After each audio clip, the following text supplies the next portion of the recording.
നമസ്കാരം. സ്പെഷ്യൽ റിപ്പോർട്ടിലേക്ക് സ്വാഗതം.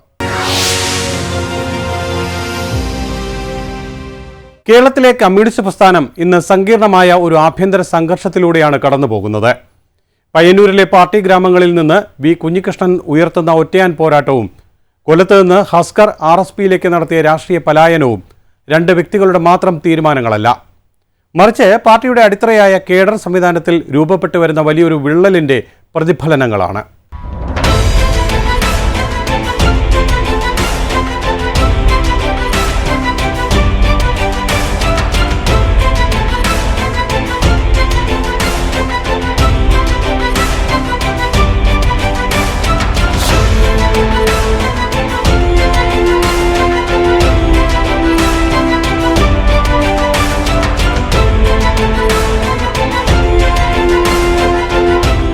പയ്യന്നൂരിലെ CPMൽ കഴിഞ്ഞ കുറച്ചു വർഷങ്ങളായി നിലനിൽക്കുന്ന ആഭ്യന്തര പ്രശ്നങ്ങളും വിവാദങ്ങളും കേരള രാഷ്ട്രീയത്തിൽ വലിയ ചർച്ചയായിരിക്കുകയാണ്.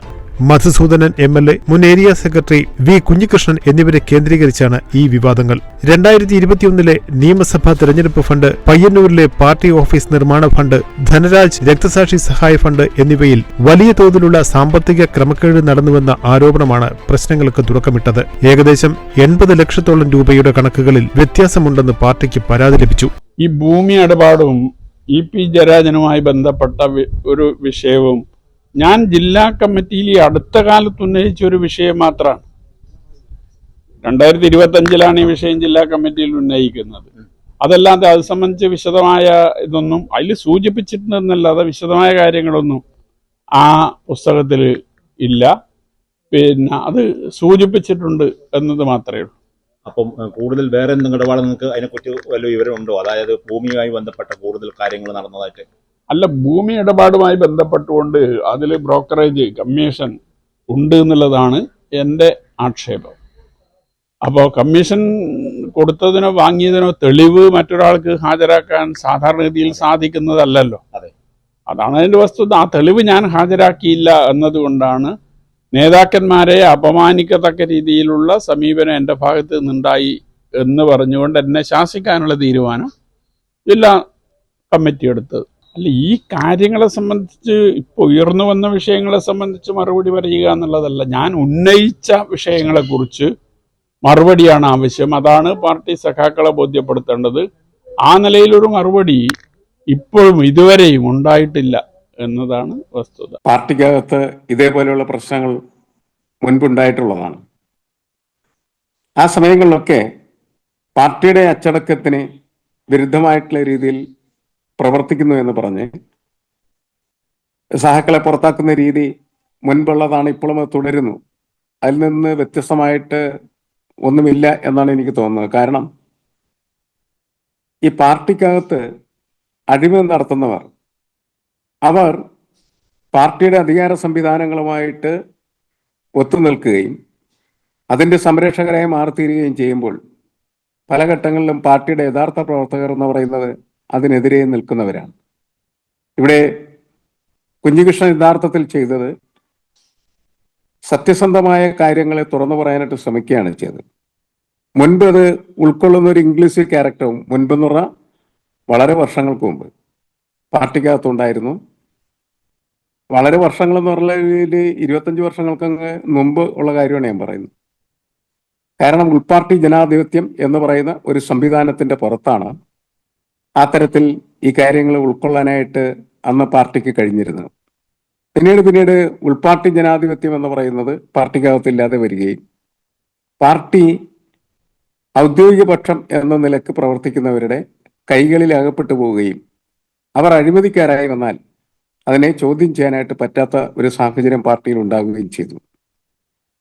അപ്പോൾ തുറന്നു പറയാനായിട്ടുള്ള അവകാശം എന്ന് പറയുന്നത് പാർട്ടിക്കകത്ത് ഉണ്ടായിരുന്നത് ഉൾപാർട്ടി ജനാധിപത്യം നിലനിന്നിരുന്ന ഘട്ടങ്ങളിൽ മാത്രമാണ്. അത് എപ്പോൾ നഷ്ടപ്പെട്ടുവോ അന്ന് തുറന്നു പറച്ചിലും അതേപോലെ സ്വയം വിമർശനവും എന്ന് പറയുന്നത് പാർട്ടിക്ക് അസാധ്യമായി തീർന്നു. പിന്നീട് നേതൃത്വം പറയുന്നത് കേൾക്കുന്ന ഒരു സാഹചര്യം അല്ലെങ്കിൽ അനുസരിക്കുന്ന ഒരു സാഹചര്യം മാത്രം വരുമ്പോഴാണ് പാർട്ടി കൂടുതൽ കുഴപ്പത്തിലേക്ക് പോകുന്നു. അതാണ് ഇപ്പോഴും കണ്ടുകൊണ്ടിരിക്കുന്ന ഒരു കാര്യം. കാരണം മധുസൂദനൻ എന്ന് പറയുന്ന പാർട്ടിയുടെ MLAയും അതുപോലെ തന്നെ ഔദ്യോഗിക നേതൃത്വത്തിന്റെ ഭാഗമായി നിൽക്കുകയും ചെയ്യുന്ന വ്യക്തി അഴിമതി നടത്തി എന്നുള്ളത് വളരെ സ്പഷ്ടമാണ്. പയ്യന്നൂർ ഏരിയ സെക്രട്ടറിയായിരുന്ന വി കുഞ്ഞികൃഷ്ണനാണ് ഈ ഫണ്ട് വെട്ടിപ്പ് പാർട്ടി വേദിയിൽ ഉന്നയിച്ചത്. കണക്കുകളിലെ പൊരുത്തക്കേടുകൾ അദ്ദേഹം തെളിവുകൾ സഹിതം ജില്ലാ നേതൃത്വത്തിന് റിപ്പോർട്ട് ചെയ്തു. കറപുരണ്ട രാഷ്ട്രീയത്തിനെതിരെ വിട്ടുവീഴ്ചയില്ലാത്ത നിലപാടാണ് അദ്ദേഹം സ്വീകരിച്ചത്. ആരോപണങ്ങൾ അന്വേഷിച്ച പാർട്ടി കമ്മീഷൻ ക്രമക്കേട് നടന്നതായി കണ്ടെത്തി. ഇതിനെ തുടർന്ന് പയ്യന്നൂർ MLA ആയ TI മധുസൂദനെ CPM ജില്ലാ സെക്രട്ടറിയിൽ നിന്ന് ജില്ലാ കമ്മിറ്റിയിലേക്ക് തരം താഴ്ത്തി. മറ്റു ചില പ്രാദേശിക നേതാക്കൾക്കെതിരെയും അന്ന് അച്ചടക്ക നടപടിയെടുത്തു. വിവാദം കൊഴുത്തതോടെ പരാതി ഉന്നയിച്ച വി കുഞ്ഞികൃഷ്ണനെ ജില്ലാ കമ്മിറ്റി സ്ഥാനത്ത് നിന്ന് പാർട്ടി നീക്കി. പാർട്ടി രഹസ്യങ്ങൾ പുറത്തുപോയി എന്നതായിരുന്നു ഇതിന് കാരണമായി പറഞ്ഞത്. എന്നാൽ സത്യസന്ധനായ നേതാവിനെ പുറത്താക്കിയതിനെതിരെ പയ്യന്നൂരിലെ അണികൾക്കിടയിൽ വലിയ പ്രതിഷേധമുയർന്നു. വി കുഞ്ഞികൃഷ്ണൻ പാർട്ടി പ്രവർത്തനത്തിൽ നിന്ന് തൽക്കാലം വിട്ടുനിൽക്കാൻ തീരുമാനിച്ചു. പൊതുജനങ്ങളിൽ നിന്നും പിരിച്ചെടുക്കുന്ന ആളുകളെ ഭീഷണിപ്പെടുത്തിയും പ്രലോഭിപ്പിച്ചും ഒക്കെയാണ് ഇവർ പണം കണ്ടെത്തുന്നത്. ആ പണത്തിൽ നിന്ന് അഴിമതി നടത്തുക എന്ന ഉദ്ദേശത്തോടുകൂടി അത്തരം ഫണ്ടുകളെല്ലാം തിരിമറി നടത്തി വകമാറ്റി ചെലവഴിച്ചു എന്നുള്ളതാണ് വി കുഞ്ഞികൃഷ്ണന്റെ തുറന്നു പറച്ചിലിന് ശേഷം ജനങ്ങൾക്ക് മനസ്സിലായിട്ടുള്ളത്. വിനോദിന്റെ കൊലപാതകത്തിനു ശേഷം കേസ് നടത്താൻ പിടിച്ച പണം, അതിനുശേഷം ധനരാജ് കൊലപാതകത്തിനു ശേഷം ധനരാജിന്റെ രക്തസാക്ഷിത്വത്തിന് വേണ്ടി അത് വിറ്റ് കാശാക്കി പിരിച്ച പണം, അതോടൊപ്പം തന്നെ പയ്യന്നൂർ ഏരിയ കമ്മിറ്റി ഓഫീസിന് വേണ്ടി പിരിച്ച ഭീകരമായ എമൗണ്ട് 2 കോടി രൂപക്ക് മുകളിലാണ് പയ്യന്നൂർ ഏരിയ കമ്മിറ്റി ഓഫീസിന് വേണ്ടി ഏരിയ സെക്രട്ടറി ആയിരുന്ന TI മധുസൂദൻ നേതൃത്വത്തിലുള്ള ഫണ്ട് പിരിവുണ്ടായത്. ആ ഫണ്ട് പിരിവിന്റെ പകുതിയോളം പോലും ഇവിടെ ചെലവഴിച്ചിട്ടില്ല എന്നുള്ളതാണ് ഇപ്പോൾ മനസ്സിലാകുന്നത്. ആ ഫണ്ട് എവിടെ പോയി? 70 ലക്ഷം രൂപയോളം അതിന് കണക്ക് കാണാനില്ല. ഏരിയ കമ്മിറ്റിയുടെ ഓഫീസിന് പിരിച്ചെടുത്ത പണം ഏരിയ കമ്മിറ്റിയുടെ ഓഫീസിന് ചെലവഴിച്ചിട്ടില്ല. അതോടൊപ്പം തന്നെ അതിനോടനുബന്ധിച്ച് നടത്തിയ വലിയ സമ്മാന കൂപ്പൺ ഉണ്ടായിരുന്നു. ആ സമ്മാന കൂപ്പണിന്റെ കണക്ക് വ്യക്തമായി കണക്ക് അവതരിപ്പിച്ചിട്ടില്ല.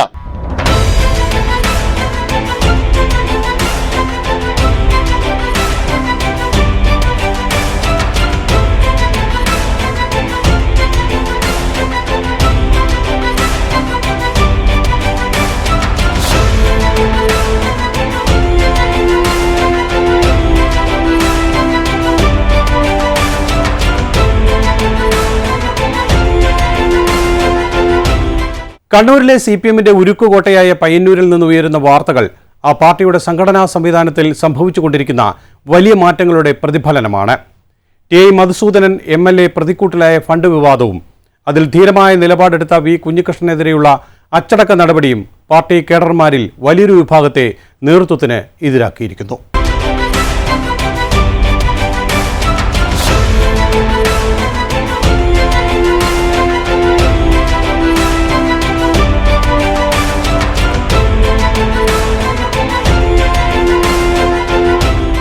വി കുഞ്ഞികൃഷ്ണനെ അനുകൂലിക്കുന്ന വലിയൊരു വിഭാഗം അണികൾ പയ്യന്നൂരിലുണ്ട്. ഇത് പാർട്ടിയുടെ കെട്ടുറപ്പിനെ ബാധിക്കുമെന്ന് തിരിച്ചറിഞ്ഞ നേതൃത്വം കഴിഞ്ഞ കുറച്ചുകാലമായി അദ്ദേഹത്തെ തിരികെ കൊണ്ടുവരാൻ ശ്രമിക്കുകയായിരുന്നു. ഏകദേശം 2 വർഷത്തോളം ഇടവേളയ്ക്ക് ശേഷം വി കുഞ്ഞികൃഷ്ണനെ ജില്ലാ കമ്മിറ്റിയിലേക്ക് പാർട്ടി തിരിച്ചെടുത്തു. ഫണ്ട് വെട്ടിപ്പ് നടത്തിയ MLAയെ സംരക്ഷിക്കുന്ന നിലപാടായിരുന്നു പാർട്ടി തുടക്കം മുതൽ കൈക്കൊള്ളത്. ഫണ്ട് വെട്ടിച്ച നേതാവിനെയും അത് കണ്ടുപിടിച്ച കേഡറെയും ഒരേപോലെ ഉൾക്കൊള്ളിച്ചുകൊണ്ട് പയ്യന്നൂരിലെ പാർട്ടിയിലെ ഭിന്നത ഒളിച്ചുവെക്കാനാണ് CPM ശ്രമിച്ചത്. തിരഞ്ഞെടുപ്പ് മുന്നിൽ കണ്ട് അണികൾക്കിടയിലുള്ള അതൃപ്തി ഇല്ലാതാക്കുക എന്നതായിരുന്നു ഈ സമവായ നീക്കത്തിന് പിന്നിൽ. TI മധുസൂദനൻ MLA നേരിട്ട്, അന്ന് ഏരിയ സെക്രട്ടറി ആയിരുന്ന TI മധുസൂദനൻ നേരിട്ട് പിരിച്ചെടുത്ത നേതൃത്വം കൊടുത്ത പണം പിന്നീട് വകമാറ്റി ചെലവഴിക്കുകയും ധനരാജിന്റെ കുടുംബത്തിന് കാശ് കൊടുക്കാതിരിക്കുകയും ചെയ്തതോടുകൂടിയാണ് ഇത് വിവാദമായത്. ധനരാജിന്റെ കുടുംബത്തിന് ഒരു വീട് വെച്ചു കൊടുക്കുക എന്നുള്ളത്, അതിൽ 36 ലക്ഷം രൂപ ചെലവഴിച്ചു എന്ന് കണക്ക് കാണിക്കുന്നു. പക്ഷേ കേവലം ഒരു 10 ലക്ഷം രൂപ പോലും അതിന് ചെലവഴിച്ചിട്ടില്ല എന്നും അത് പാർട്ടി അണികളുടെയും അതുപോലെ തന്നെ മറ്റുള്ള പാർട്ടി സഖാക്കളുടെയും ഒക്കെ കഠിനാധ്വാനം കൊണ്ടും അവരുടെ സൗജന്യമായ പ്രവർത്തനങ്ങൾ കൊണ്ടുമാണ് വീട് പണി പൂർത്തിയാക്കിയത് എന്നാണ് ഇന്ന് വി കുഞ്ഞികൃഷ്ണന്റെ തുറന്നു പറച്ചിലൂടെ നമുക്ക് മനസ്സിലാകുന്നത്. അതിനുശേഷം ഏരിയ സെക്രട്ടറിയായ വി കുഞ്ഞികൃഷ്ണൻ ഉൾപ്പെടെയുള്ള ആളുകൾ ഇതിന്റെ കണക്ക് ചോദിച്ചപ്പോൾ ആ കണക്ക് അവ്യക്തമായ കണക്കാണ് പാർട്ടി മീറ്റിംഗിൽ അവതരിപ്പിച്ചതെന്നും അതിൽ വലിയ ലക്ഷങ്ങളുടെ തിരിമറി നടന്നിട്ടുണ്ട് എന്നും പൊതുസമൂഹത്തോട് വി കുഞ്ഞികൃഷ്ണൻ പറയുകയാണ്. ധനരാജ് ഫണ്ട് മാത്രമല്ല, ധനരാജ് ഫണ്ടിന് മുന്നേ ഇവിടെ വിനോദ രക്തസാക്ഷി ഉണ്ടായപ്പോ ആ വിനോദ് രക്തസാക്ഷിയുടെ BJP-കാരനായ RSS-കാരനായ വിനോദിനെ കൊലപ്പെടുത്തിയ ആ കേസിലെ കേസ് നടത്താനെന്ന പേരിൽ 1 കോടി രൂപയോളം പയ്യന്നൂരിന്റെ പ്രാന്തപ്രദേശത്തും ഏരിയ കമ്മിറ്റിയുടെ ഭാഗമായി പിരിവ് നടത്തിയിട്ടുണ്ട്.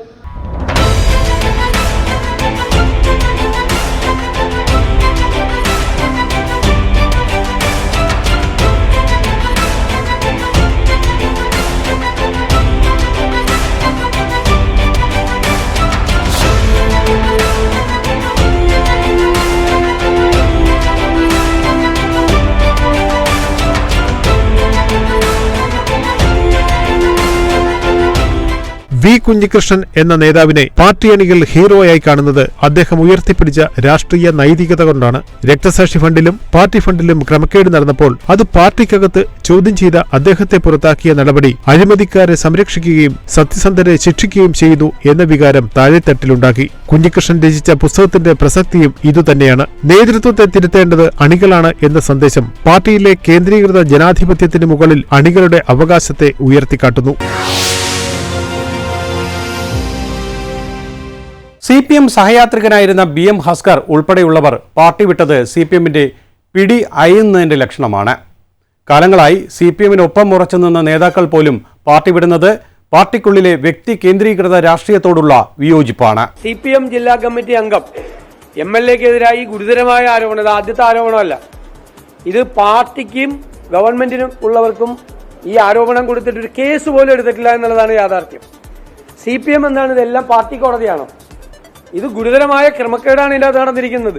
ഒരു ക്രൈം നടന്നു എന്ന് പറഞ്ഞിട്ട് അത് പോലീസിനെ അറിയിക്കാതിരിക്കുന്നത് ഗുരുതരമായ ക്രിമിനൽ കുറ്റമാണ്.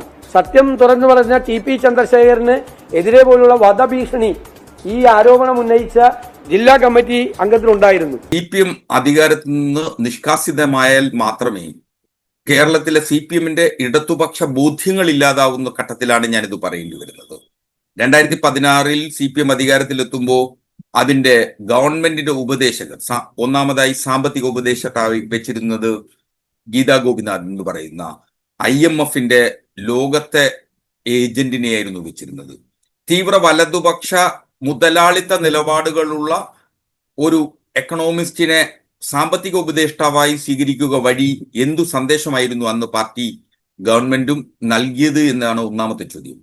2, സാമ്പത്തിക വശം കഴിഞ്ഞാൽ ഇതിന്റെ പോലീസിംഗ് വശങ്ങളിലേക്ക് പരിശോധിച്ചു കഴിഞ്ഞാൽ പോലീസിന്റെ ഉപദേഷ്ടാവായി വെച്ചിരുന്നത് ശ്രീ രമൺ ശ്രീവാസ്തവയായിരുന്നു. രമൺ ശ്രീവാസ്തവ സംഘപരിവാറിന്റെ ഏജന്റ് ആണെന്നുള്ളത് കേരളത്തിലെ ഓരോ കുട്ടികൾക്കും തിരിച്ചറിഞ്ഞ ഘട്ടത്തിലാണ് അദ്ദേഹത്തെ പോലീസിന്റെ ഉപദേശകനായി വെച്ചത്.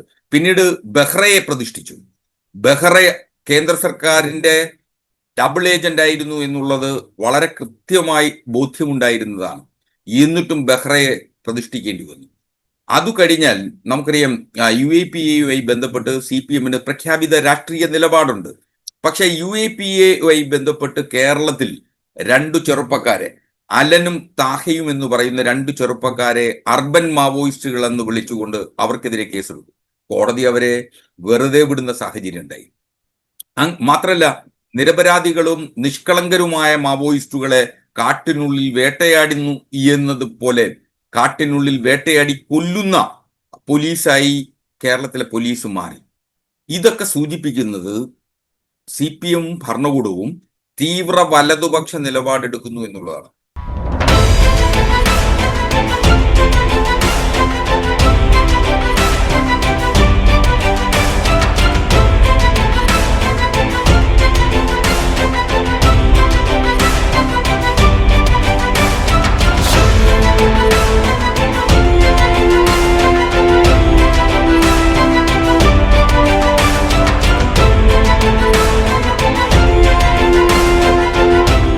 CPM-ലെ ഈ പ്രതിസന്ധിക്ക് മുന്നിൽ പ്രധാനമായും 2 ഭരണ സംഘടനാ ശൈലികളുടെ സ്വാധീനമുണ്ട്. പിണറായി വിജയന്റെ നേതൃത്വത്തിലുള്ള സർക്കാർ തുടർച്ചയായി 2ാം തവണയും അധികാരത്തിൽ വന്നതോടെ പാർട്ടിയിൽ ഭരണകൂട താൽപര്യങ്ങൾ വർദ്ധിച്ചു. ഇത് പലപ്പോഴും താഴെത്തട്ടിലെ അഴിമതികൾക്കും സ്വജനപക്ഷപാതത്തിനും വളമിട്ടു.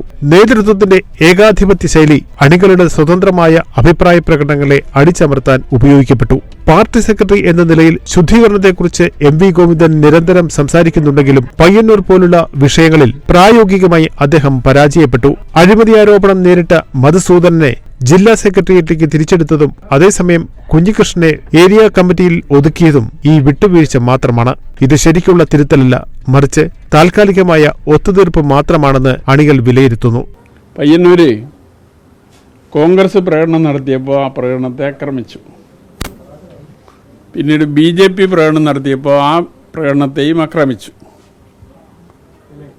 ആ ഒരു സാഹചര്യത്തിൽ ഈ പുസ്തക പ്രകാശന ചടങ്ങ് അലങ്കോലപ്പെടുത്താൻ ശ്രമിക്കുമോ എന്ന ഒരു സംശയം പലരും പ്രകടിപ്പിച്ചു. അപ്പോൾ ആ പുസ്തക പ്രകാശന ചടങ്ങ് അലങ്കോലപ്പെടാതിരിക്കാനുള്ള ഒരു പോലീസ് പ്രൊട്ടക്ഷൻ ആവശ്യപ്പെടണം എന്ന രീതിയിൽ പലരും പറയുകയുണ്ടായി. അപ്പോൾ ഇതുമായി ബന്ധപ്പെട്ടുകൊണ്ട് SP-ക്കൊരു അപേക്ഷ നൽകിയിരുന്നു. പയ്യന്നൂർ SHO-വിന് അതിൻ്റെ കോപ്പി നൽകിയിരുന്നു. അതുമായി ബന്ധപ്പെട്ടുകൊണ്ട് ഹൈക്കോടതിയിൽ ഒരു പെറ്റീഷൻ മൂവ് ചെയ്തിട്ടുണ്ട്. അത് ഈ പുസ്തക പ്രസാധന ചടങ്ങുമായി ബന്ധപ്പെട്ടുകൊണ്ട് മാത്രമാണ്. മറ്റൊരു കാര്യത്തിനും പോലീസ് പ്രൊട്ടക്ഷൻ ആവശ്യപ്പെട്ടിട്ടില്ല. പുസ്തക പ്രസാധന ചടങ്ങ് അലങ്കോലമാകാതിരിക്കാനുള്ള ഒരു ആലോചനയുടെ ഭാഗമായിട്ടാണ് അങ്ങനെ ഒരു പെറ്റീഷൻ മൂവ് ചെയ്തിട്ടുള്ളത്. അല്ല, ആ ബന്ധത്തെക്കുറിച്ച് ഞാൻ ഒറ്റ വാചകം മാത്രമേ പരാമർശിക്കുന്നുള്ളൂ. DI മധുസൂദനും സന്തോഷും തമ്മിലുള്ള ബന്ധം എന്താണെന്നുള്ളത് പയ്യന്നൂരിലെ ആളുകളോട് അന്വേഷിച്ചാൽ അറിയൂ എന്നത് മാത്രമേ ഉള്ളൂ. വേറെ ഞാൻ അവർ തമ്മിൽ എന്തെങ്കിലും പ്രശ്നങ്ങളുണ്ടോ ഒന്നും സൂചിപ്പിച്ചിട്ടില്ല. പാർട്ടിയെ സംബന്ധിച്ചിടത്തോളം അതിൻ്റെ ഈ തുടർകാലം ഭരണം വരുന്ന സമയത്തൊക്കെ ഇത് കൂടുതൽ രൂക്ഷമാകുകയാണ് ചെയ്യുന്നത്. കാരണം ഭരണത്തിന് മുമ്പുള്ള ഒരു പാർട്ടി എന്ന് പറയുന്നത് അധികാര പാർട്ടിയല്ല, ഭരണത്തിലെത്തിയ പാർട്ടി അധികാര പാർട്ടിയാണ്. അധികാര പാർട്ടിയുടെ ഒരു സ്വഭാവ സവിശേഷത കൂടിയാണ് ഈ അഴിമതി അതിനൊപ്പം കൊണ്ടു നടക്കുക എന്ന് പറയും. ഇതിപ്പോൾ CPM-ന്റെ മാത്രം പ്രശ്നമല്ല, എല്ലാ പാർട്ടികളിലും ആളുകൾ ഫണ്ട് പിരിച്ച് കട്ട് തിന്നുന്ന രീതി എന്ന് പറയുന്നത് നമ്മളുടെ ഈ കാലഘട്ടത്തിൽ വളരെ വ്യാപകമായിട്ട് വളർന്നുകൊണ്ടിരിക്കുകയാണ് ചെയ്യുന്നത്. കാരണം രാഷ്ട്രീയത്തിൻ്റെ ഒരു ആദർശാത്മക സ്വഭാവം നഷ്ടപ്പെടുമ്പോൾ അതിൻ്റെ അധികാര സ്വഭാവം വളരുകയും ആ അധികാര സ്വഭാവം എന്ന് പറയുന്നത് അഴിമതിക്ക് വഴിയൊരുക്കുകയും ചെയ്യുന്നു എന്നുള്ളതാണ്.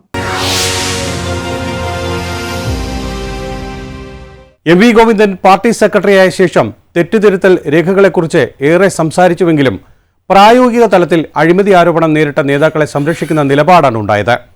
ഇത് അണികളിൽ വലിയ നിരാശയുണ്ടാക്കി.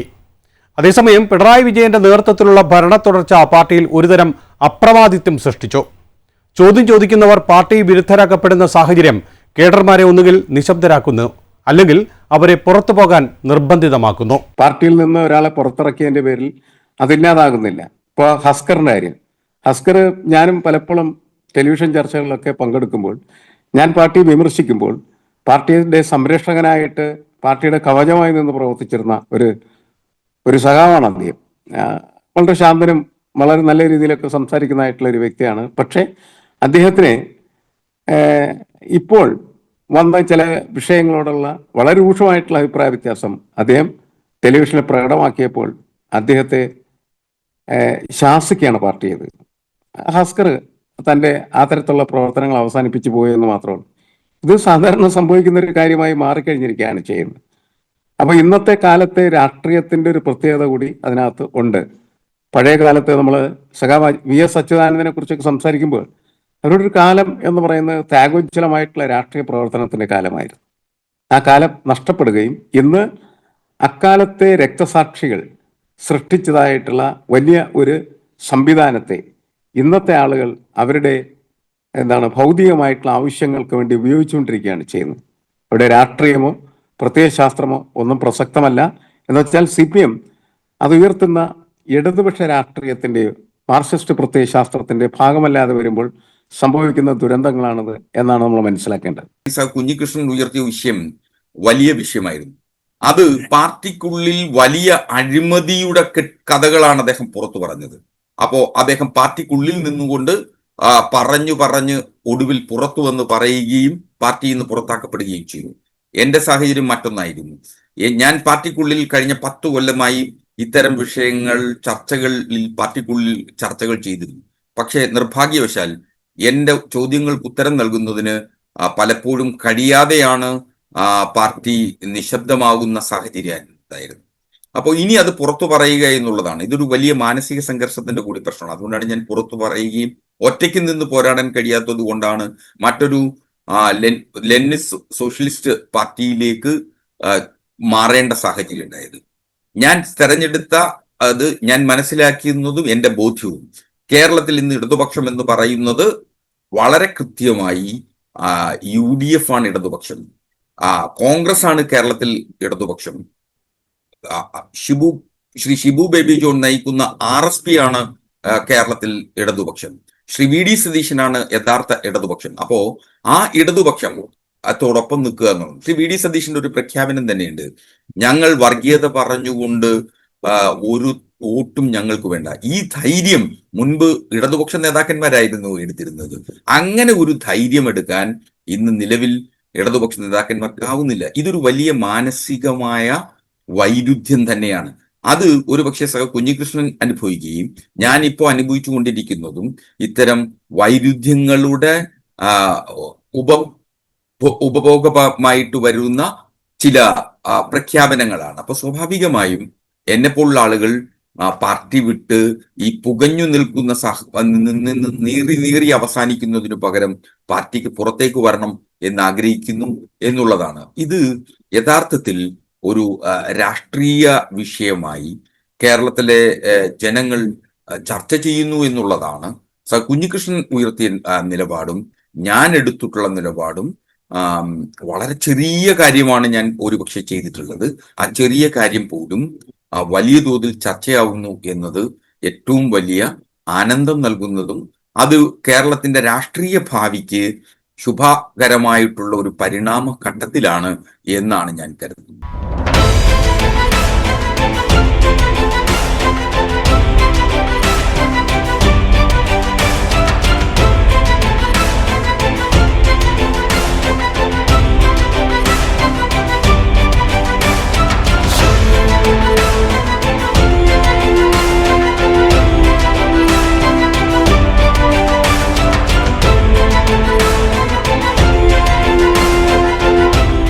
വിപ്ലവ പാർട്ടി എന്ന നിലയിൽ നിന്ന് ഒരു തിരഞ്ഞെടുപ്പ് യന്ത്രം എന്ന നിലയിലേക്ക് പാർട്ടി മാറിക്കൊണ്ടിരിക്കുന്നു. അധികാരത്തിൽ തുടരാൻ ഏതു തരത്തിലുള്ള വിട്ടുവീഴ്ചയ്ക്കും നേതൃത്വം തയ്യാറാണ്. നേതൃത്വത്തെ ചോദ്യം ചെയ്യുന്നത് പാർട്ടി വിരുദ്ധമാണെന്ന പഴയ രീതി അണികൾക്കിടയിൽ ഇപ്പോൾ വിലപ്പോകുന്നില്ല. വിവര സാങ്കേതിക വിദ്യയുടെ കാലത്ത് ഒന്നും ഒളിച്ചുവെക്കാൻ കഴിയില്ലെന്ന് നേതൃത്വം തിരിച്ചറിയുന്നില്ല. കുഞ്ഞികൃഷ്ണൻ ഉയർത്തുന്നത് ഒരു കേഡറുടെ ധാർമ്മികമായ പ്രതിഷേധമാണ്. കമ്മ്യൂണിസ്റ്റ് പാർട്ടിയിൽ ജനാധിപത്യ കേന്ദ്രീകരണം എന്ന തത്വം പലപ്പോഴും നേതൃത്വ കേന്ദ്രീകരണം മാത്രമായി ചുരുങ്ങുന്നു എന്ന ആക്ഷേപം ശക്തമാണ്. തെറ്റായ പ്രവണതകളെ ചോദ്യം ചെയ്യുന്നവൻ പുറത്താവുകയും അധികാരത്തിന്റെ തണലിൽ നിൽക്കുന്നവൻ സംരക്ഷിക്കപ്പെടുകയും ചെയ്യുമ്പോൾ കുഞ്ഞികൃഷ്ണൻ സ്വീകരിക്കുന്ന നിലപാട് വിപ്ലവകരമാണ്. പാർട്ടിക്ക് പുറത്തുപോകാതെ എന്നാൽ നേതൃത്വത്തിന്റെ ജീർണതകളെ പുസ്തകത്തിലൂടെയും പൊതുനിലപാടിലൂടെയും വിചാരണ ചെയ്യുന്ന കുഞ്ഞികൃഷ്ണൻ ഒരു സന്ദേശമാണ് നൽകുന്നത്. പാർട്ടി എന്നത് നേതാക്കളുടെ ആസ്തിയല്ല, മറിച്ച് അണികളുടെ വിയർപ്പാണ്. ഒരു കേഡർ ഒറ്റയ്ക്ക് ഒരു സംവിധാനത്തോട് പോരാടാൻ തീരുമാനിക്കുന്നത് ആ സംവിധാനത്തിന്റെ ശുദ്ധീകരണ പ്രക്രിയ പരാജയപ്പെടുമ്പോഴാണ് എന്നറിയുക. കുഞ്ഞികൃഷ്ണനും ഹസ്കറും 2 ധ്രുവങ്ങളിലാണ്. ഒന്ന് അകത്തു നിന്നുള്ള ശുദ്ധീകരണ ശ്രമം, മറ്റൊന്ന് പുറത്തു നിന്നുള്ള പ്രതിരോധം. അണികൾക്ക് നേതാക്കളിൽ വിശ്വാസം നഷ്ടപ്പെടുന്നത് തകർച്ചയുടെ തുടക്കമാണ്. ബംഗാളിലും ത്രിപുരയിലും സംഭവിച്ചത് ഇത്തരമൊരു അന്യവൽക്കരണമായിരുന്നു. താഴെത്തട്ടിലെ വികാരങ്ങളെ അവഗണിച്ച് മുകൾ തട്ടിലെ നേതാക്കൾ എടുക്കുന്ന തീരുമാനങ്ങൾ പാർട്ടിയെ ജനങ്ങളിൽ നിന്ന് അകറ്റും. പയ്യന്നൂരിലെയും കൊല്ലത്തെയും ഈ കലാപങ്ങൾ കേവലം അച്ചടക്ക ലംഘനങ്ങളല്ല, താക്കീതാണ്. അണികൾ നേതൃത്വത്തെ തിരുത്താൻ തുടങ്ങുന്നത് ഒരു ശുഭസൂചനയാണ്. എന്നാൽ അണികൾക്ക് പോരാടാൻ പാർട്ടി വിടേണ്ടി വരുന്നത് ദുസൂചനയായും വിലയിരുത്തുന്നു.